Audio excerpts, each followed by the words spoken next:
বলো কি করতেছো তুমি? আমি বসে আছি। তুমি খাইছো? না খাওনি কেন? না আমার খাতে চলে খেয়ে নাও। আমি খাবো না। এবার না তুমি আর খাও।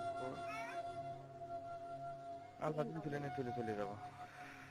না তুমি খেয়ে নাও, এরকম বলতে নেই। তোমার কথা রাখুনি, আমি আর কিছু খাবো বলো। এটারে নিয়ে বাই বাড়ি যাও। তুমি খাইছো? আমি খাই নাই এখনো। জানা কত কিছু ঘুম ভাঙছে একটু আগে।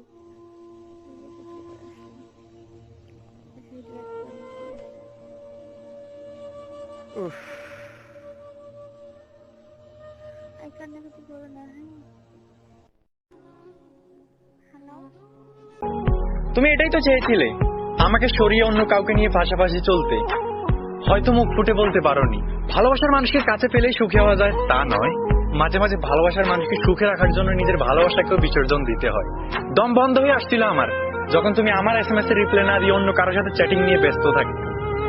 কারাগারে কয়দিনে থাকে কষ্টে, এর চাইতে বেশি কষ্টের দিন কাটছিল আমার। তোমার চক্রান্ত আমাকে করেছিল জীবন্ত লাশ। মুখে বলছো আমাকে ভালোবাসো, অথচ তুমি অন্য কারোর সাথে ব্যস্ত। কার জন্য থাকবো, কিসের জন্য থাকবো? তুমি নিজে এই সম্পর্ক করেছিলে নষ্ট। তুমি যদি অন্য মানুষের সাথে হ্যাপি থাকো তাহলে এতে আমি হ্যাপি। কজ আমি চাই সবসময় তুমি হ্যাপি থাকো। ভয় পেও না, আমি কোনোদিনও তোমার পথের কাটা হবো না।